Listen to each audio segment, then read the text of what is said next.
Good evening. Welcome to tonight's live stream. I'm going to get started in a moment. I just need a minute to let everybody on social media know that the stream is currently on the air.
Okay, I'm going to get right into tonight's topic. And tonight's topic is talking about the protests that have been going on at all of these colleges and universities, like Columbia University here in New York, City College of New York, where I used to work, NYU, and universities all across the country.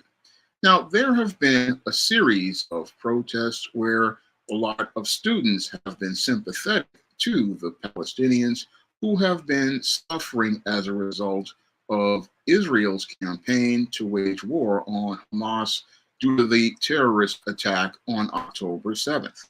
Now, many of these students are sympathetic to the average, everyday Palestinian here in America, and they're sympathetic because they believe that these individuals are being the casualties of a war that they were not a part of.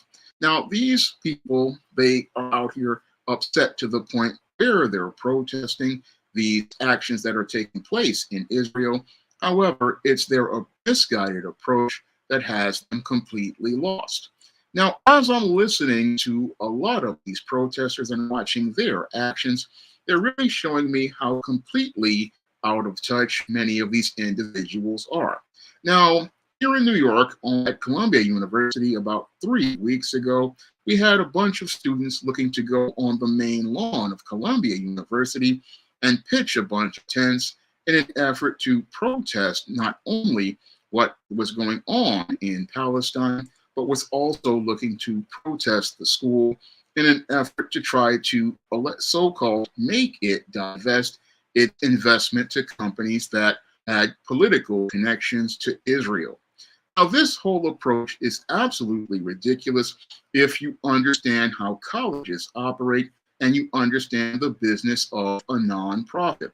Now, as somebody who worked at a nonprofit for a year during my time at AmeriCorps Vista, when I heard the proposal that these students were making as related to trying to make these protests by putting these tents on the campus of Columbia University's lawn, I literally wanted to laugh at these kids because I knew that their demands would never be met whatsoever. And I knew that they weren't going to be met whatsoever because I understand how nonprofits get their money. Because I understand how they get their money,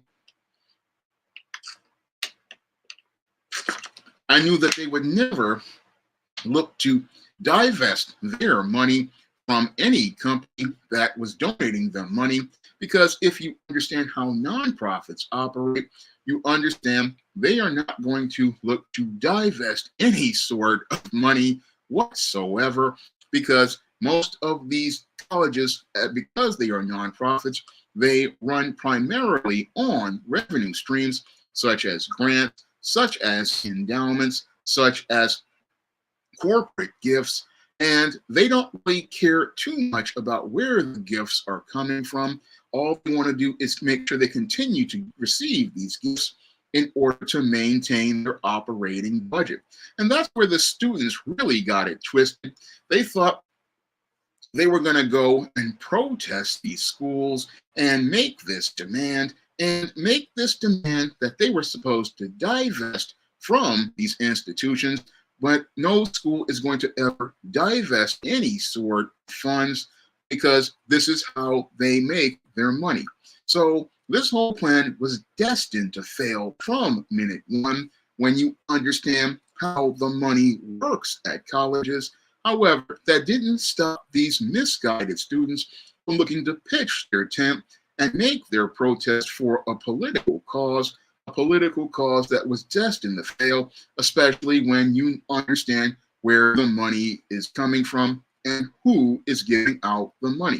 Now, when it comes to many of these storied institutions like Columbia University, of a certain religion, and those donors have been donating to those schools for decades, if not centuries, and they have been donating to these schools from generation to generation. So there's no way that that school is going to give up that type of investment and divest from those investors when they have been receiving that money from those people from generation to generation. Moreover, when it comes to these schools have had these people in charge for generations. I mean, they not only go out and donate money to these schools, you have these schools that have members on their boards and their whole board of trustees. These are people who have been legacies at these schools. So when I looked at these kids, I just had to shake my head at the plan that they were proposing. The plan they were proposing was completely absurd when you really take a critical look at who they were making demands of, especially at an institution like Columbia University. The demands were just absolutely ridiculous when you really thought about it. I mean, when you really think about it, they're sitting there talking about they want the school to divest from those who are invested in Israel, but they were never going to do that ever at all because, again, schools run on money, and they run on money given to them by grant makers, given to them by endowments, given to them by trusts, given to them by individuals, and a good chunk of the people who were giving them the money, these were some of the wealthiest people in the world, and they ain't going to go out and stop giving up that money because they don't want their school to fall apart or wind up in a situation like Harvard University wound up in with Dr. Claudine Gay. Now, Dr. Claudine Gay was the first Black female president of Harvard, and as the first Black female president of Harvard, she didn't go and understand the subtle politics transpiring around her as related to these schools. She didn't understand the subtle politics transpiring around her as related to the operation of these schools, in that you're not just running the school by yourself. No, you have to consult those investors who are giving you those grants, giving you those trusts, giving you those endowments. Those are the people who have the final say of the policies of the school. But Claudine Gay thought because she was given the title of president, she would have the autonomy to do whatever she wanted. And she decided to go out here and take a pro-Palestinian stance at Harvard University. And that wound up alienating a lot of those donors, a lot of those grant makers, a lot of those trusts, a lot of those people who were giving Harvard the money. And those people started pulling their money out. And once they started pulling their money out, that's when pressure was put on her by the board of Harvard University. And that's why Claudine Gay was forced to step down. But sadly, these kids didn't take a critical look at what happened to Claudine Gay. No, because they didn't take a critical look at Claudine Gay, because many of these kids were running primarily on emotion, many of these kids, because they were running primarily on emotion, what they did was continue to believe that they had a position to stand on at these universities as related to their money, and thought they could go and have their position as related to their money, and decide that they could go out here and protest, even though the message had been sent as related to the termination of Claudine Gay. They continued to go on after the termination of Claudine Gay earlier this year, and continued to think that they could go out here and participate in these protests,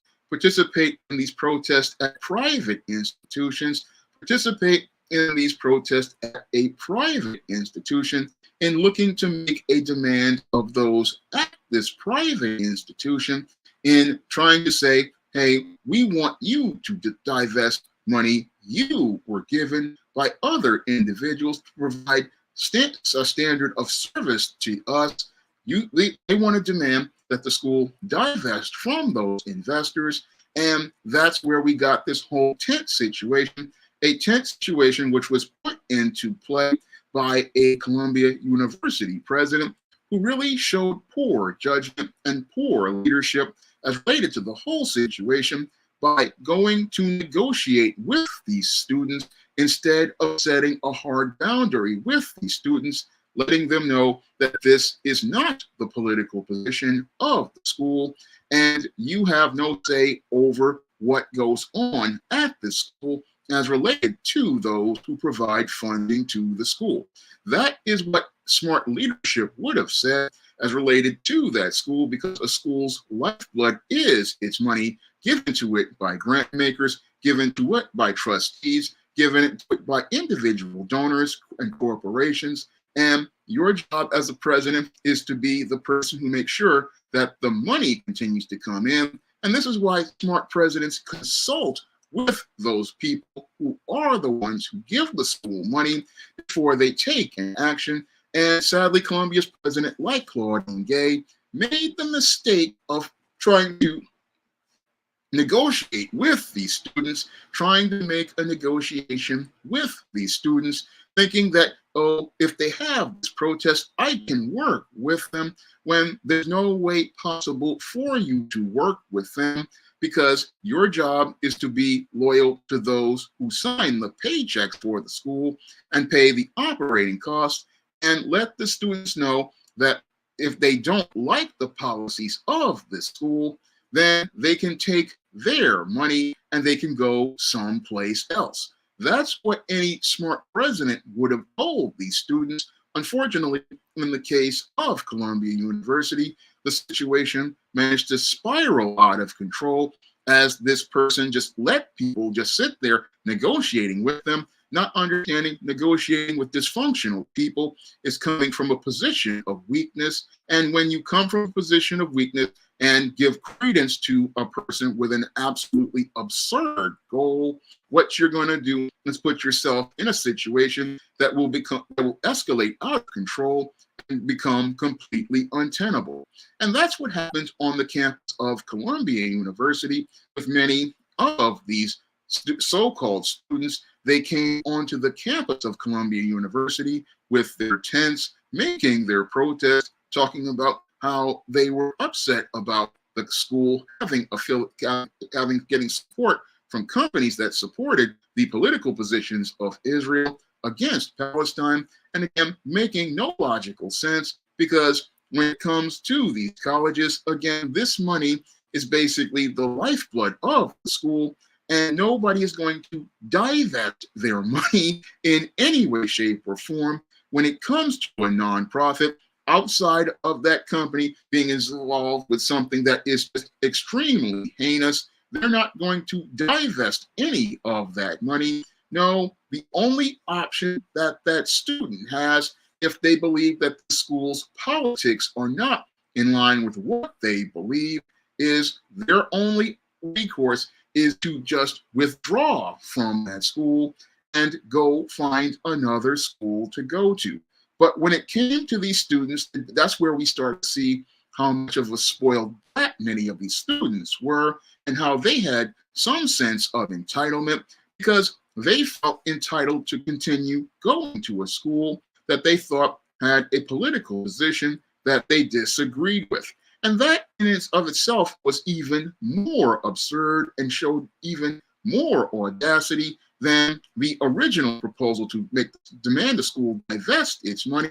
You're going to demand that a school divest its money from these political positions as related to these companies related to Israel and a certain religion, but you're not going to want to leave the school and take your grant dollars and your student loan money elsewhere. That's where we have a disconnect in the minds of many of these young people, as I see it.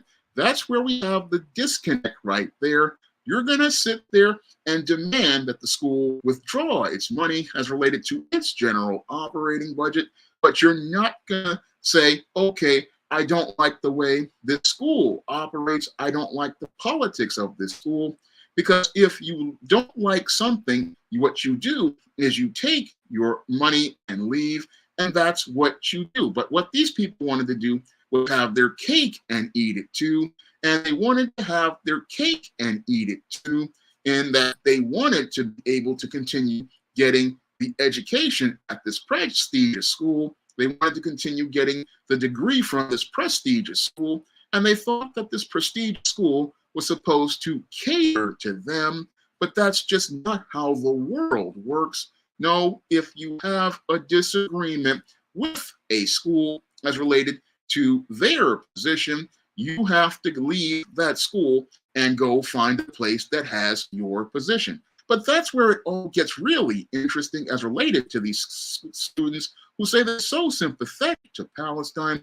I mean, I don't see any of these students looking for a college that has any sort of relations to any sort of political position of Palestine. I mean, critical question, where are these students thinking about going? I mean, you say you want to tell this school to divest, but their money is so tied up in these institutions, they have no interest in divesting. So why aren't the students looking for a school that is more sympathetic to Palestinians? Critical question I have to ask all of those kids who went out here and pitched their tents behind this dysfunctional political position. The reason why I ask that question is, again, if you are so passionate about this position, why not just take your grant money? Why not just take your student loans? Why not just take all of your college credits and go find another school? Again, I'm asking that question because that's an easier solution that would actually have more of an impact than sitting there in these tents having this protest. I mean, taking your grant dollars that these schools supposedly desperately need and your enrollment to another school, that would be a lot more effective than just protesting a school that you know isn't going to give up on its position, because this school, again, I'm going to repeat it for people, there have been generations of legacies at this school who have been supporting these positions even before there was an Israel.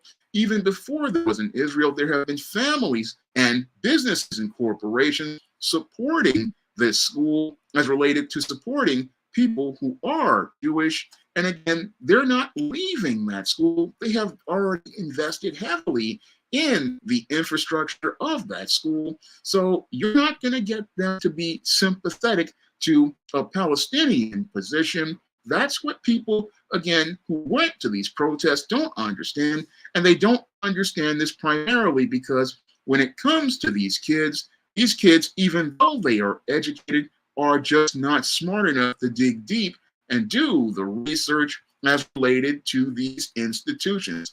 Because if you are a lot of these kids, again, they're very educated as related to processing information, and they're educated as related to being able to memorize. But when it comes to concepts like critical thinking, sadly, many of these Ivy League kids and these kids who went to all of these universities, they ain't too smart, because anybody, again, who's been out in the world or worked in the world of nonprofit, once they heard about that whole goal that they had, they were basically laughing at it like I almost did, because nobody's going to give up, again, their grant money and their funding in order to try to appease a bunch of students who will be out the door either in 4 years or out the door when they expel these individuals. So nobody's going to throw away their money in the short term for people that can cost them in the long term. So I'm looking at this whole situation as related to these protests. And again, I see how these kids, again, for all of their Ivy League education, are dumber than a box of rocks. Because again, if you're a person who is smart, you can look at the big picture as related to these schools and see, no, that's not going to happen. And again, the whole position that these kids have is basically just shows how completely misinformed many of them are. And again, completely misinformed because it's clear to me these kids did absolutely no research whatsoever as related to the political cause that they say that they're fighting for. Now, when it comes to these kids, they really didn't do their research as related to this whole subject. They just got caught up in their feelings about this whole situation in Palestine as related to the Israel-Hamas war.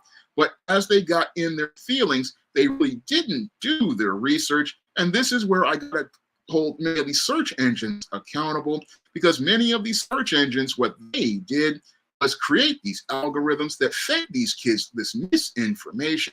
And as they got this misinformation, what these kids did was they started buying into this misinformation without ever looking at a counterpoint. And that's the great irony here about this whole situation. Again, you have kids coming from top universities like Columbia, NYU, City College of New York, UCLA, and none of these people understand the whole concept of research that I learned back at Monroe College, in that you're not only supposed to look for a point, you're supposed to look for a counterpoint, and you're supposed to look at both sides of the argument before you go out here and form your thesis. But when you're in your late teens and early 20s, you're just running on feelings. Oh, I saw what happens in these pictures. I heard about it online.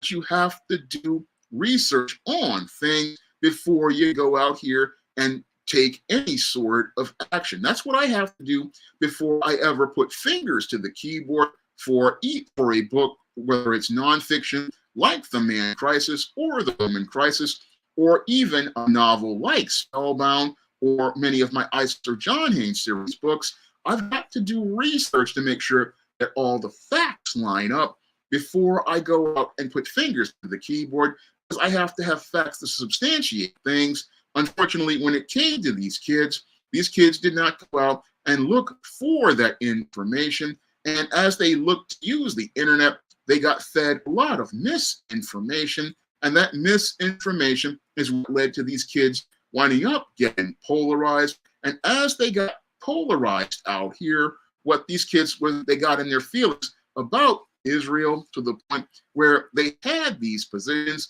and again, had these positions not really looking at the big picture, that it was Hamas who attacked Israel on October 7th. And as Hamas attacked Israel on October 7th, this basically was like a declaration of war. And this declaration of war on Israel basically led to what was happening in Palestine. And yes, it's sad that people did lose their lives as a result of the conflict, but the actions of individuals here in New York are not really benefiting anyone. And they're not benefiting anyone because the whole protest that's being made doesn't really bring attention to the situation in a positive light. Moreover, the whole attention that they're seeking makes absolutely no logical sense when you understand the entire business of colleges and universities. Again, when you understand how colleges and universities operate, you understand that these kids were just basically wasting their time. And again, it's even worse than what Dewa was talking about that's related to the protest of the Vietnam War. Now, the protest of the Vietnam War, I could say, made logical sense because the Vietnam War was a war that American soldiers were being sent into as related to just being fodder to fight a war based on ideals. And disproportionately, a lot of foundational Black American men were being sent into that war as fodder by racist army draft boards, and they were being sent into that combat just for just graduating high school and looking to get their education. I mean, the Vietnam War was an unjust and unfair war that was meant to promote the ideals of democracy. But the great irony here, as related to the students here, is that these students who were children of the baby boomers and Gen Xers, sadly, with these kids, they basically didn't really learn anything from that whole situation. No, instead of them going out here to protest an unjust war, what they're doing is going out here, and I believe going out here supporting a whole movement that is promoting terrorism. Because again, when it comes to these individuals, they're so polarized they can't see how they're actually being used as pawns in this situation to support terrorist groups. And basically their cause is being manipulated by outsiders like terrorists who are using them as useful idiots in being able to further their agendas. That's what happened as related to these protests that took place on these campuses like Columbia University. A lot of these kids, again, yes, they were very educated, but they were not smart enough to think critically. And because they were so caught up in their feelings about what they read as related to the misinformation presented online, what happened to these individuals is they wound up getting manipulated into thinking, oh, I'm fighting for this cause, but the people behind this cause are not fighting for Americans. No, what they're looking to do is use Americans as useful idiots to promote and push their agenda. That's what happens on these college campuses, and many of these college kids, again, didn't see how they were being used as pawns because they didn't understand the subtle politics transpiring around them. Because they didn't understand the subtle politics transpiring around them, what they did was get involved in these protests, get involved with these protests, going out here, setting up their tents, going out here, supporting an agenda that, again, really isn't supporting any sort of political position that benefits Americans. Because if you say you are with this cause, you're basically saying that, oh, you're really with the terrorists. And again, these guys don't really understand this because many of these kids really, they don't understand the subtle politics transpiring around them. No, they're caught up in their feelings about what they have read, not understanding that when it came to what they read online was a lot of misinformation. And social media is notorious for misinformation. I mean, I've seen people fall for a lot of misinformation where people put up stuff on websites, and you have to be very careful and vet your sources because a lot of these places, they are not legit at all. And a lot of the information people are reading is not legit at all. No, I remember a couple of months ago, somebody said on an article, Jada Pinkett said that white supremacy was the reason for her Cleopatra documentary failed. And I remember seeing that on one article, but when I went to do a Google search and I tried to find other articles to substantiate it, I mean, I went looking to find articles to substantiate it, and I couldn't find a single one. And as soon as I started research on the website, I started to find out that this was a website that was notorious for misinformation and was a site known for not really presenting facts accurately. This is why you have to be very careful about the information you're getting. And I also saw it many times with many of these females, like they called her the Cheesecake Factory lady, where people were trying to say it was a skit when there were hundreds of articles to say that this was not a skit. Again, you have to be very careful about the information you're getting. And sadly, when it comes to a lot of our college students, a lot of them are very well educated at these universities, but they're not smart when it comes to discerning information. And you have to be very smart about the information you discern. You have to be very careful about the information you're getting. But when you're a kid and you're in your late teens and early 20s, you're very idealistic and you can't see the real that's going on related to this information. And this is how these kids basically got duped into this, and then they started becoming these useful idiots going on these campus grounds, looking to be a part of a protest of a political cause that had no hope, a political cause that any person who had basically worked in nonprofit could have told you straight to your face, hey, dude, there's no way no school on earth is ever going to walk away from millions of dollars in grant dollars. There's no way they're going to walk away from an endowment of millions and hundreds of millions of dollars. There's no way they're going to walk away from money that runs the operating cost of these buildings, pays the salaries of this staff.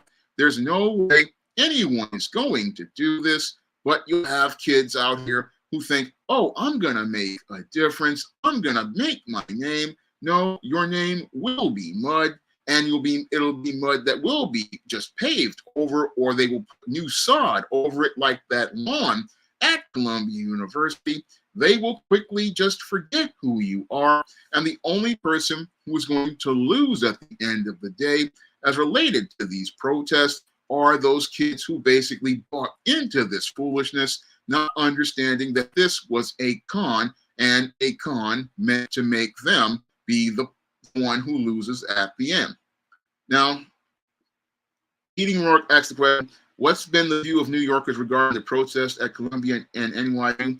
Well, most New Yorkers are annoyed at these kids. They're mostly annoyed at it. And the real truth is that these things were started out, they started out with these misguided kids.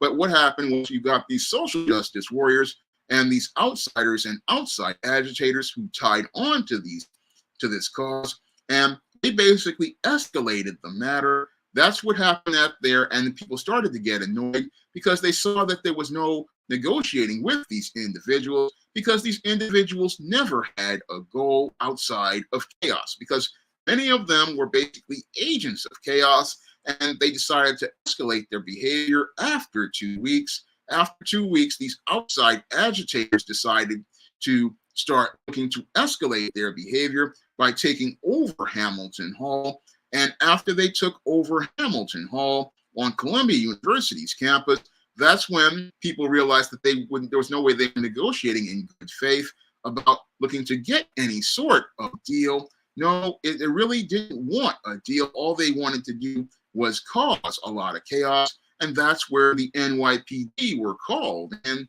the NYPD were called in once they realized that a large majority of the individuals as related to these protests here in New York were just there to start trouble. They weren't students. They weren't affiliated with the school at all. No, a lot of them were paid protesters, paid to go out and look to try to agitate the entire situation, paid to escalate the situation. And that happened with the taking over of Hamilton Hall. And that's when the NYPD were dispatched with riot gear to shut down that protest, and one that had started at City College of New York with a similar protest.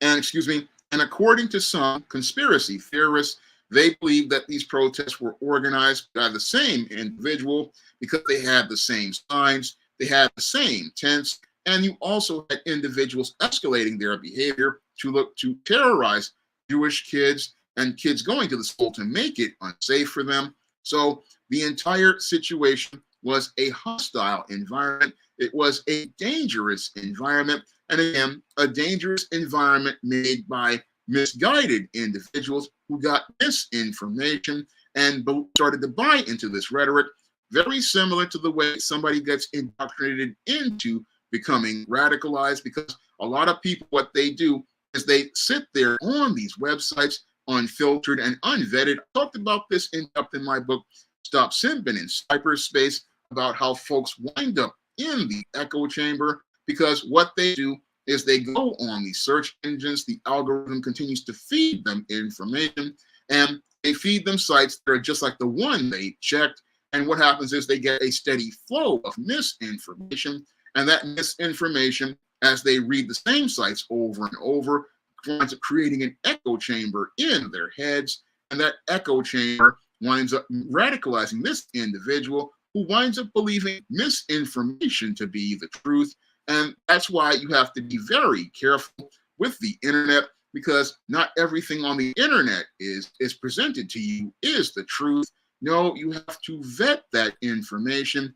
And sadly, what I'm seeing with a lot of people is that they have a hard time being able to vet information. I'm seeing that with a lot of young people, from this disturbing trend that I'm seeing with these people who are grown up in the internet age, people from about 25 to about 20. I'm seeing it where I'm seeing a lot of young people basically taking information off the internet at face value.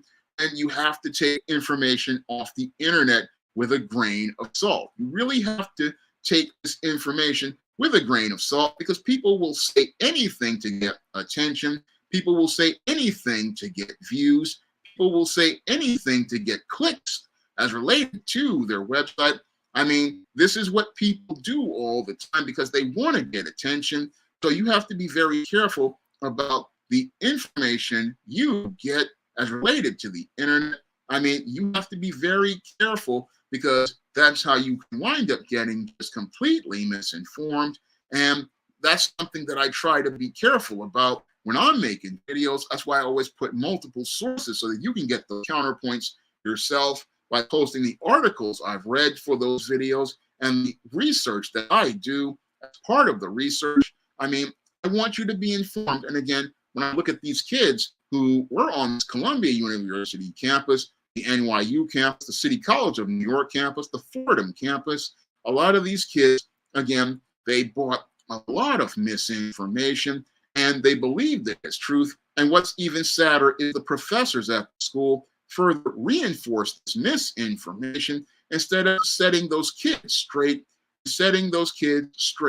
that this information that you're getting is completely BS. And again, this is not your political cause. And if you have an issue with the school, again, if you ever have an issue with the school, this is something I knew always from high school. If I got an issue with a school and the school is not really meeting my needs, then I need to go find myself another school, and I need to go finish my education at another school. That's what a smart person will do. They'll say, okay, I don't really like the direction of this school. I don't like the politics of this school. But there's not really much you can do as related to any school's politics or any school's charters. Again, all that stuff has been laid in stone even before you were a gleam in your father's eye. Even before you were a gleam in your father's eye, these schools have been running this way for centuries. When it comes to these schools, that's what happens to a lot of these schools that people don't understand. These schools, they are gonna make their money, and they're gonna make it with you or they're gonna make it without you. The only thing you can do when you're at these schools is work on getting your degree. But when it comes to these kids, they really didn't understand this. They thought, oh, I can go out here and fight for this cause and continue to get my degree. No, that didn't happen during the Vietnam War protest. A lot of kids who did go out here, they wound up getting expelled. They wound up getting suspended. They wound up not being able to get their degree at that school. I mean, there are consequences for actions. And this is where these kids got it twisted with the covert contract. They thought, oh, I'm going to be able to protest this school and still get a degree from this school. Well, it ain't going to happen that way. And what's happening to a lot of those kids is they're learning the hard way. The ones that were on campus who got arrested, they're basically going to be out of that school. And they're going to be out of that school because you went out here and messed with people's money. And when you mess with people's money, they mess you up. That's just how it goes when it comes to the world of business. That's how it goes to the world of life. Because when it comes to these colleges, you have to understand they are a business, and their business is to make profit for the school. Their job as related to making profit is to make sure that they continue to receive those grants, continue to receive those endowments, continue to receive those donations from corporations and other businesses, because that's how they keep the doors open for the business, not just on the tuition of the students, but the money they get as related to those donations. That's how you keep your libraries running. That's how you keep your school with brand new computers every year instead of having to have old computers. That's how you keep your cafeteria staffed. All of that is paid for by the people who work as related to the alumni and the people who do the work with the fundraising and fund development. And those people, they have to be diplomats in trying to work with those people. And again, the president of a college has to be that kind of diplomat who can go out and form relationships with those businesses, with those grant makers, with those trusts. They have to work with those people, and they need to build those relationships. But people don't, a lot of kids don't understand this. They really do not understand how tough this business is, because that funding is something that you want to keep getting from those folks. But the whole thing is they don't really understand that at all. So XX Frank Nitty, salute. What's going on Wall Street? Z-Ken, hello, Z-Ken. And what's going on, Keating Rourke and Big Money Really Having, Non-Swirl Zone, Wall Street Tech One Full Boss, salute, Sir Leo, Stefania Joseph, glad to see you here. I think I shouted out everybody. Lord Rich, okay.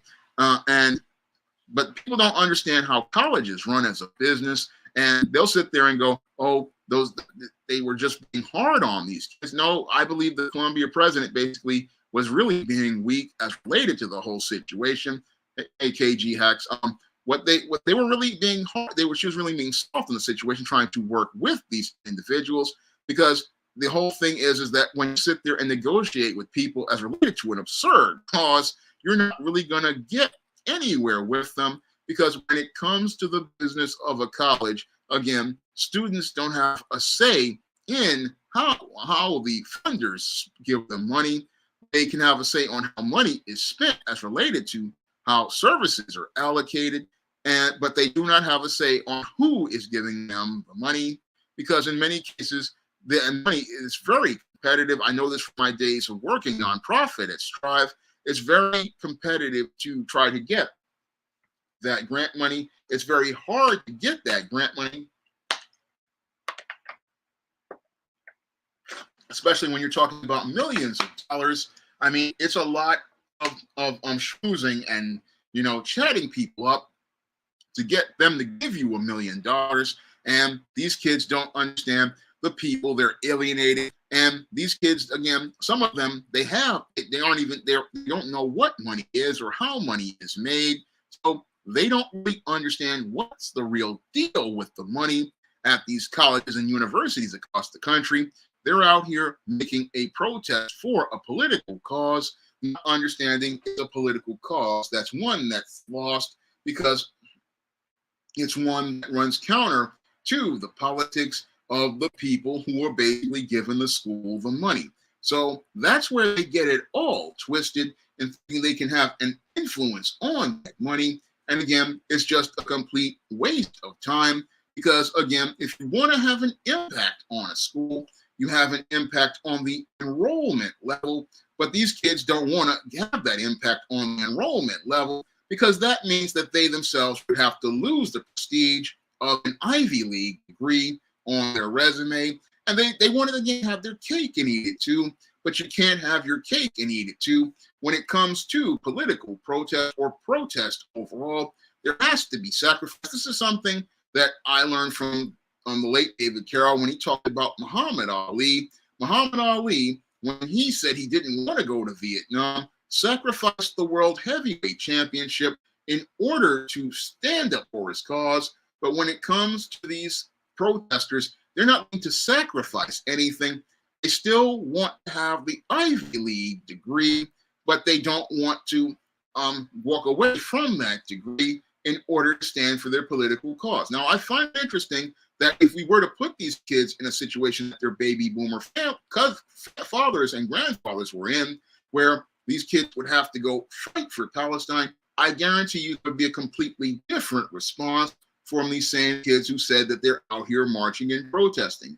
What I would believe would happen if you talked about drafting them to fight that war against Israel, what would happen is you would see them all quickly running away, because that would show them for basically what they really are is just, again, looking to virtue signal. And again, this would show what they really are loyal to. And what they're really loyal to is looking to get brownie points as related to virtue signaling. Because again, they say they want, or if they say they're about Palestine, they really are about supporting Hamas.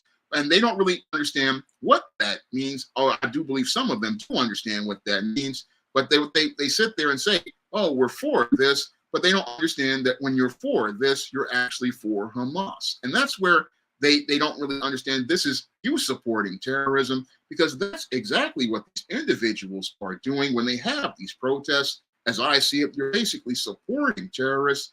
And again, supporting terrorists as related to a political cause that has no real legs to stand on. Because if you look at these same individuals, these are the same individuals who I believe go out here and support bin Laden during 9/11, saying, oh, we're sympathetic to this, when that comes across as absolutely absurd when you really think about it. Because if you sit there and look at bin Laden, he was one of the worst terrorists in the world, and also a very dysfunctional individual, because he had a whole country in his hands, but didn't build a single thing on that country. But he wanted to attack America instead, because he wanted white validation more than he wanted to build anything. But the whole thing is, many of these kids don't see how they're in the same dysfunctional box, participating in the same dysfunctional thinking on these college campuses. And what's really sad is, again, you've got college professors out here with the same dysfunctional frame of thinking that this position is one they can be a hill they can stand on. Again, a hill they can stand on that just basically shows how backwards they are.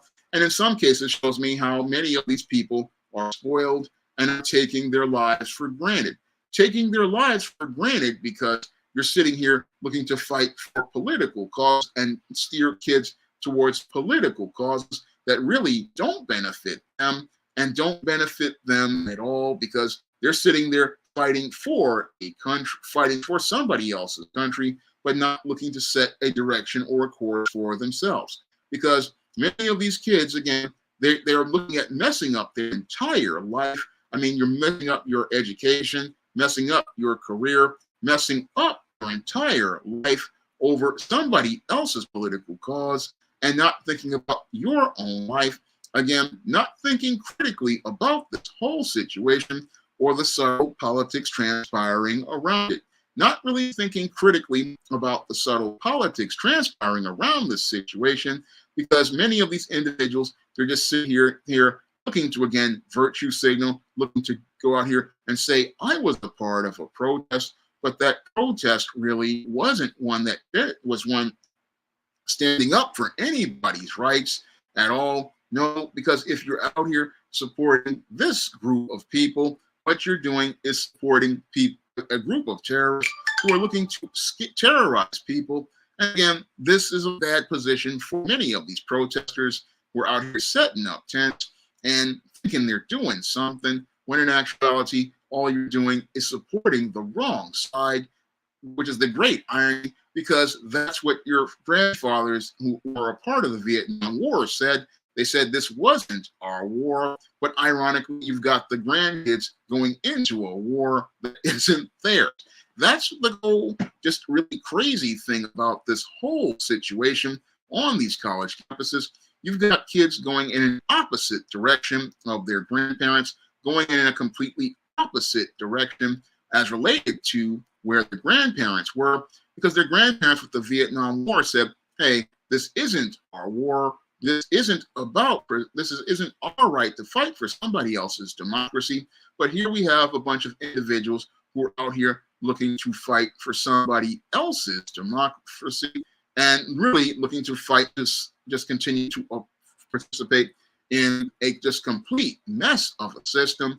Again, I just look at it and go, what happened with our education system, because clearly something got broken with Lucy Calkins in the elementary and junior high school years. I mean, maybe it's because Lucy Calkins didn't teach these kids any sort of social studies or any sort of civics whatsoever. Maybe that's why these kids got so misguided. Maybe that's why these kids got so misguided as related to reading stuff on the internet, because with Lucy Calkins' reading programs, they didn't learn any sort of discernment. They didn't learn any sort of critical thinking. And we got kids getting into this. And what's really troubling for me is not just seeing kids get into this, but really seeing a lot of foundational Black Americans, if they're into this, wind up getting jammed up in this mess. Because as I see it, if you're a foundational Black American and you're one of these protests, I have to shake my head, because again, this ain't got nothing to do with us. It's got nothing to do with our issues. And again, this is what happens when you are just misinformed. And if you're a foundational Black American and you're out here at one of these protests, sitting in one of these tents, I got to shake my head, because clearly you don't understand this isn't your cause. This is between these two groups. And again, your focus should be on Black empowerment and focusing on getting tangibles for Black people as related to our vote as U.S. citizens. But a lot of Black folks, they will try to go in on the virtue signal tip to try to get attention for a cause that's not theirs. And that's the whole mess that is happening here. Again, I see a lot of some Black folks need to understand this is not our cause. But the whole thing is, I look at this cause as, because I live here in New York City, and I've been to these campuses. I had family members who went to Columbia. I have other family members who go to different colleges and universities across this city. And as somebody who went to family members in these schools, I mean, it really saddens me to see these campuses just turn into these chaotic places. I mean, these were places of higher learning where you could learn a lot. But the sad part is, in our consumer education society, we're basically reaping what we sowed, greater than what we sowed, because when it comes to our consumer education, we're not really focused on creating students who are educated. What we're really producing are kids who are indoctrinated. And sadly, with indoctrinated people, they will take misinformation as information. As they take misinformation as information, what happens to those kids is that they wind up buying into foolishness, like the whole they call woke ideology, which I just call, just backwards far left propaganda being disguised as education. And what's happened is this has really turned into a situation where the education system is reaping what it sowed, later than what it sowed, and greater than what it sowed as related to these protests. Because what's happening with these schools is you've got these kids who basically, like children of the corn, growing up like stalks with this misinformation and miseducation they got from the internet. And they're out here looking to protest these causes that really don't benefit them, because it shows how they can just easily be misled, because these kids really don't go out and do things like research. They don't go out here and understand that you need to, as you're doing research, to find points and counterpoints. You really need to think and discern as related to the information given to you, but they're not doing that. And that's why you've got kids fighting, talking about this cause, and thinking that, setting up a tent on a school lawn is going to make a difference. I mean, how is that going to make a difference at the end of the day as related to changing the minds of these people at these schools who've been there for years? I mean, the only thing I see coming out of this whole situation that's going to change is Columbia University's president, who's going to be out of a job like Claudine Gay was out of a job, because when it comes to these schools, again, the people who pay the money are the ones who control these schools. And if you are not focused on the people paying the money at these schools as a member of administration, then you're going to be out of a job in administration. And that's basically what's going to happen to Columbia's president. Now, they basically ended these protests for two reasons. One was because they saw a lot of outsiders coming in instigating these protests. And two, they wanted to get these campuses cleaned up, because graduation season is big money for many of these cities. And graduation season is big money for these cities, especially in these blue states, because in the red states, they basically shut this stuff down within less than 5 seconds. People put the tents up in a red state and they were quickly torn down and shown the door. But when it came to the blue states, they thought they could just negotiate their way out of it with a deal. But the whole thing was there was no negotiating with a person who's already certified with unrealistic expectations. But and they wanted to do is get these campuses cleaned up for graduation, because graduation is big money here in New York City. NYU has its graduation in Yankee Stadium, I believe, every year.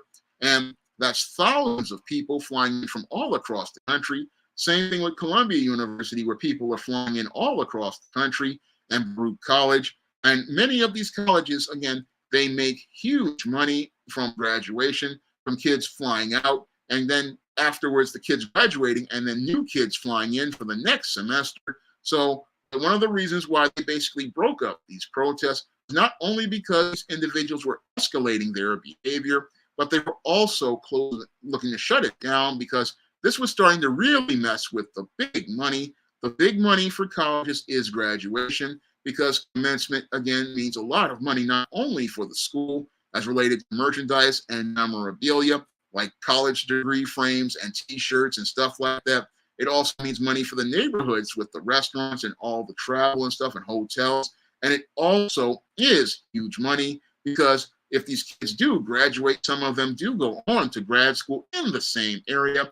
Moreover, it also means that you're getting new kids coming. And so they needed to get their school on point in order to get the school ready for the transitions from graduation to the enrollment of the freshman class. So the school basically wanted to get its money together, and that's why we saw the NYPD step in, and that's why we saw the NYPD shut down most of these protests. And the same thing with schools all across the country. They're basically shutting down a lot of these protests. They're shutting them down because they need that money. Again, college is a business. College is a big business, and nobody wants to lose money in the big business of college by having a bunch of kids sitting there talking about an ideology or talking about a political cause that runs diametrically opposed to their business. Again, runs diametrically opposed to the business of the school. Don't let anybody tell you that the school is all about giving you an education. No, schools are a business, and they are a business for profit. Even though they say they're nonprofit, they have to have money to be able to maintain the operating budgets. The operating budgets are a key part of their business. And don't let anybody fool you and say to you, oh, this isn't part of a business. No, these were business decisions. And again, with them being business decisions, what's going to happen at Columbia is we're going to see a major change in administration, because I guarantee you, as I'm sitting here, possibly this president is gone, even though she was hired to be there. I don't think she's going to be there, because her decision to negotiate with these individuals shows that she was not thinking about the school's overall bottom line, and she wasn't thinking about the safety of students. No, that whole situation should have been shut down immediately, like it was in many red state universities. In the red state universities, it was almost shut down immediately, because they were about looking out for the safety of their students. And when they heard that this was the protest mission, they said, this is ridiculous. I mean, no school is going to divest from companies that are paying it. So I look at this whole protest, and again, all across the country, and it looks like to me just one big distraction, one really big distraction that is designed to get people's minds focused on just this crazy, absurd idea, an absurd idea that would have absolutely no footing whatsoever. And that's why you see so many schools and so many police officers coming out and shutting this down and enlisting the help of the police. They're enlisting the help of the police because this whole position is a stupid position. Again, nobody is going to divest from investors that are giving them money and have been giving them money for years, and they're friends with these people. They're on their board.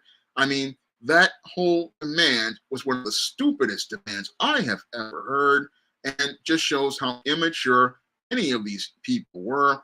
and how these immature people got egged on by these professional rabble rousers, who basically set these kids up to take a fall where they will possibly end up without a degree and then possibly blacklisted and unable to get a job. So this is something that is, if you're a foundational Black American, you should have no involvement in, you should have no involvement with this cause. And again, no involvement with this cause at all. It has nothing to do with you.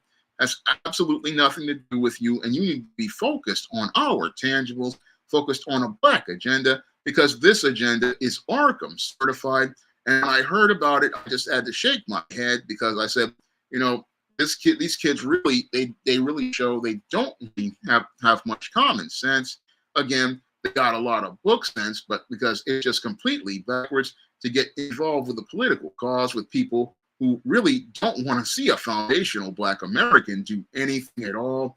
No, it's got nothing to do with us. But the whole thing is, when I looked at this situation as a New Yorker who's been living here for all of his life, I mean, I look at it and it was just one of those things that just made me shake my head again, because again, I used to go around Columbia University. I mean, I used to go there to the Coronet Pizza Shop with my family member. I mean, I used to know that neighborhood fairly well. It was saddening when I heard about the closing of the books, or one of the kid bookstores over there, because my family member used to go there as when she used to be a teacher.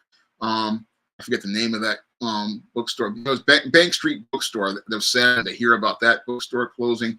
I mean, but I used to like being in that area. But I'm just, when I listen to people sitting there talking about they want to set up tents and make a protest, again, that's not how you make a protest. If you really want to make a statement by going to another school. But again, where are the schools that supposedly support the Palestinian political cause? Critical question I want to ask all of those students who want to continue getting the prestige of the Columbia degree, but don't want to sacrifice that prestige. I mean, this is where people don't really understand what protest is about, because protest, like the late David Carroll talked about, is about sacrifice. He talked about this with the whole Colin Kaepernick video a while back, many years ago when he was alive. And when you protest, again, there's something you have to sacrifice, like Muhammad Ali sacrificed. But these kids didn't want to sacrifice. They wanted the school to accommodate them, but that's not how it works in the real world. No, that's not how it works in the real world. If you make a protest, you have to sacrifice something, and people aren't willing to sacrifice the prestige of those degrees. They don't want to sacrifice the prestige of those degrees at all. No, they want to get the prestigious degree, and they want to continue saying bad things and disparage the school. But that's not how it works in the real world. No, you either give up the prestigious degree to support the political cause, or you stay with the school because you've been at the school for years as related to them, and you didn't care about their funding because you wanted the clout of the Columbia degree. A lot of these folks wanted the clout of the Columbia degree, the CCNY degree, the NYU degree, the Fordham degree. They wanted those big brand name degrees. But the whole thing is, you can't tell people what to do with their degrees as related to who is paying for their funding. No, if you go to their school, you agree to go to their school as related to the terms of their charter. And if you don't like the terms of their charter, you know what? You take your grant money, you take your student loan money. I mean, it may take maybe a bit of a hassle, but you're going to have to take that money elsewhere and go finish your education in a school that's more in line with your political beliefs. But I tell you, as a guy who graduated college, you ain't gonna find no school like that, because all these schools all had to make deals with these grant makers, with these corporations, with these trusts and these other endowments, because these people, they create terms. If you want to get their money, you have to do business on their terms. And that's just the harsh reality of the world of business as related to these colleges and universities. When it comes to these colleges and universities, you are at their tender mercies, and they are at the tender mercies of that money. And again, that money is the thing that controls the narrative of these schools. And that's the thing that people don't understand about these schools, especially when you're young. Let's look like the movie School Days, where you had a guy, he thought, oh, he was going to be able to make. It's like, no, you're not going to do anything when it comes to their money. When it comes to the school's money, you have to do what the corporation tells you to. It's their money. They're giving to you with strings. The endowment is made to, the endowment and the grant is made to be made as related to their terms. And if you want their endowment and their terms, you have to agree to their terms in order to get their money. So that's the thing people don't want to talk about related to these colleges. And I want to give people some perspective on the subject of these protests at Columbia University, City College, and universities all across the country. I wanted to give people some perspective on these protests because the protesters themselves have been really, they don't really understand the reality of things. They're just caught up in rhetoric. And again, I want you to understand how colleges operate and understand why these protests were basically squashed. They were squashed because once you try to go against the big money interests at these schools, the school is going to get rid of those students because these students are nothing compared to the overall business of the school. So that's why you saw these protests quickly just cleaned up. And that's why you saw them basically dealt with, because it was not just about the safety of the Jewish students. It was also about the safety of the economic base of the school. It was also about the economic base of the school and not alienating those funders. That's why they shut it down, because a lot of the donors themselves are Jewish. And a lot of those donors, again, they felt like since the students that were a part of their families were in jeopardy, that they were in jeopardy. And that's when they threatened to pull their funding. And that's when the schools decided to take action. They didn't want to lose that funding. So they wound up shutting all of this down because it was going again against what they had already established as related to the terms they had made as related to this deal. They had already made a deal with these people to look out for their political and economic interests, and they were not going to have their institution compromised by a group of radicals who have been reading misinformation. And what's going to happen, I believe, in the end is, again, Columbia's president, she's basically out of a job at this point. She's just on borrowed time. And I also believe what's going to happen is we're going to see some action taken as related to these search engines and it's related to this algorithm and this whole push of misinformation, because what we're having is a trend with people getting a lot of bad results as related to misinformation. And that's why we have a lot of misguided kids. So I think there may be efforts to try to change these search engines to get the information to go right. And I believe that's what's going to happen as related to things at these schools. I believe that we're going to see a complete change, of course, because when you see kids on campuses getting radicalized, now they're going to have to do something about these search engines, because when you've got kids getting bad information like this, there's going to be something done to really deal with this information and get people to get information more in line with what people want. But that has nothing to do with foundational Black Americans. We are about our tangibles. We're about our Black agenda. But I wanted to give people some perspective on this whole situation going on at the universities all across the country. Now, my new book, ISIS Dark Incubus, is now available on Amazon.com in paperback and Kindle format. And if you guys want to pick up a copy of the next ISIS storyline, which starts in ISIS Dark Incubus, you can find it on Amazon.com in paperback right now and by clicking the link in the description box. I'm trying to get the sales up on ISIS Dark Incubus. This is an action-packed story, and it's a big book. This one is over 150 pages. This is a big story with a lot of big action, and you really don't want to miss out on this one. And in addition to ISIS Dark Incubus, you can get the first book in the ISIS series with a brand new cover by Bill Wuckel, ISIS Amari's Revenge. This book is also available on Amazon.com and other online booksellers like Draft Digital, Google Play, and other ones like Barnes & Noble, Walmart, and Target. And you can get the other two books in the SJS Direct 2024 catalog. You got John Haynes' Illuminati, which has been available since March. You can get this one in paperback as well. You can also get Teen Horror in the Hamptons, which is coming out on May 24th, and you can pre-order that book right now on Amazon. You can also pick up the John Haynes comic, John Haynes Death Store, on Lulu.com. So those are the books that are a part of the SDS Direct 2024 catalog, and you can get them all on Amazon.com in paperback and Kindle format, and you can get them at other online booksellers as well. And if you also want to pick up, again, you can pick up by clicking the link in the chat. And if you also want to help out the channel, you can go out here and drop a donation to the Cash App or the PayPal by clicking the links in the description box. I want to thank everybody for coming out to tonight's stream, and I hope you will be there for next week's stream. Everybody have a good evening, and everybody have a good night.